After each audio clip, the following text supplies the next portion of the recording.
It's kind of wild when you think about it. The United States has the absolute biggest economy on the planet, massive tech giants, and unrivaled military dominance. Yet the national debt is just growing at a staggering pace. Welcome to this explainer, where we're going to jump right in and unpack exactly how this happens. Seriously, why borrow so much? And who's actually lending all this money? Can it ever realistically be paid back? And, perhaps most importantly for us, what are the actual risks? Today, we're cutting through all the usual noise. We're going to impartially look at the raw facts, the root causes, and of course, the potential solutions. So here's our roadmap for today. We'll cover 1. Understanding the national debt. 2. Why debt is growing fast. 3. Who owns America's debt. 4. The bankruptcy question. 5. Future economic risks. And finally, 6. Long-term potential solutions. All right, let's start with Section 1, Understanding the National Debt. So what exactly is it? The national debt is, quite simply, the total amount of money the federal government owes after years and years of spending more than it collects through taxes and other revenue. It's essentially the steady accumulation of yearly budget deficits. Think of it like a giant family budget. Say a household earns $50,000 a year, but they spend $60,000. Well, they have to borrow that extra 10 grand, right? If you do that year after year, your personal debt absolutely balloons. The exact same principle applies to governments. When government spending is consistently greater than incoming taxes, you get a national debt. And the U.S. covers this difference mostly by issuing Treasury securities. Moving on to Section 2, Why debt is growing fast. Now, this rapid growth isn't just caused by one single thing. It's like a complex puzzle. It's a combination of increased government spending on major programs like Social Security, Medicare, and defense, directly clashing with tax revenue gaps. Throw in unpredictable economic crises, the rising cost of interest itself, and political gridlock, and well, you have a perfect recipe for soaring debt. Take those unpredictable economic crises, for example. Major emergencies literally force the government's hand. During the 2008 global financial crisis, heavy borrowing was absolutely necessary just to stabilize a crashing economy and support citizens.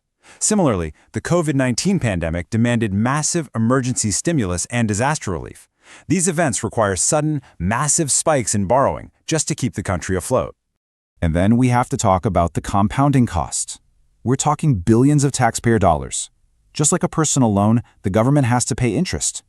As that debt pile grows larger and interest rates rise, paying that interest becomes incredibly expensive. That means billions are going just to service the debt instead of funding things like infrastructure or education.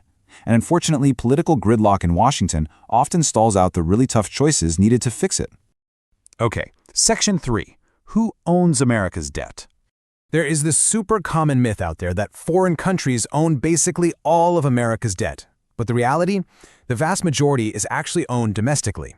We're talking American citizens, the Federal Reserve, domestic banks, and pension funds. Now, foreign governments like Japan, China, and the UK absolutely do hold significant chunks, but that's mainly because U.S. Treasury securities are widely viewed as some of the safest, most reliable investments on Earth. Which brings us to Section 4, the bankruptcy question. It's the elephant in the room.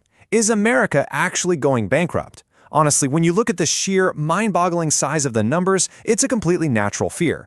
But owing to America's highly unique position in global finance, the answer is way more complicated than just a simple yes or no. The absolute crucial advantage here lies in the US dollar being the world's primary reserve currency. Because the entire global financial system relies so heavily on the dollar, international investors constantly demand US government debt. This unique, built-in global demand allows the U.S. to keep borrowing at relatively favorable rates compared to pretty much anyone else. However, that definitely doesn't mean the absolute size of the debt doesn't matter. The real metric to keep your eye on is economic capacity. Economists don't just stare at the raw dollar amount. They watch the danger of the debt growing much faster than the country's actual economic capacity to carry it. If that debt outpaces economic growth for too long, severe financial risks are going to follow. Let's dig into that in Section 5, Future Economic Risks.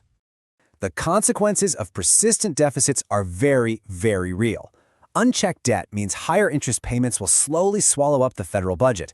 That leaves fewer resources for vital things like infrastructure, healthcare, and education, which effectively pushes a massive financial burden onto future generations. And worse still, carrying all that debt shrinks the government's safety net, severely reducing our flexibility to respond to the next inevitable economic crisis. Finally, let's look at Section 6, Long-Term Potential Solutions. Look, there are no quick fixes here, but a sustainable path forward requires a multi-pronged strategy. Step 1.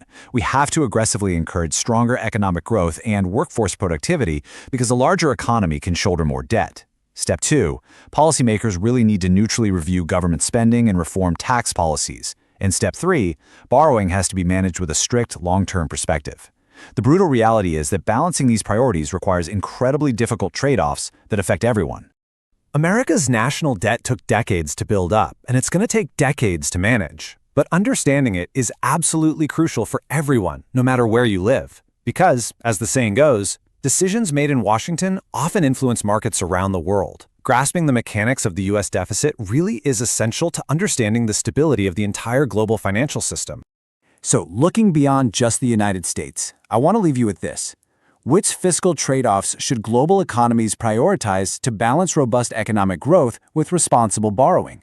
It's the multi-trillion-dollar puzzle every major nation must solve in the coming decades.